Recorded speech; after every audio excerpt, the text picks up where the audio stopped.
कोण तर आप तेज वायू पृथ्वी आणि आकाश ह्या तत्वांचा आशीर्वाद असलेलं हे आहा दिसतंय पण सुंदर, क्या बात है.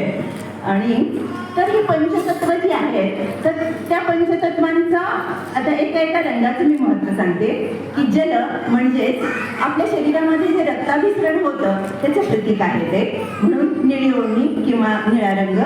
आणि अग्नितत्व म्हणजे दिव्य प्रकाश, आत्मा, चेतना यासाठी पिवळा प्रकाश आहे.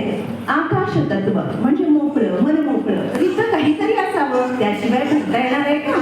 तसं ह्या शरीरात वातपोकळी पण मोकळी असते, श्वासोच्छ्वासातूनही असते, म्हणूनच आकाश तत्व की जे निळ्या रंगाचं आहे. आणि वायू तत्व की ऑक्सिजन, खेळती हवा. आणि पृथ्वी तत्व म्हणजे की माती की जी कठीण आहे, की जी आपली हाडं आहे, की जी कॅल्शियमनी बनलेली आहे.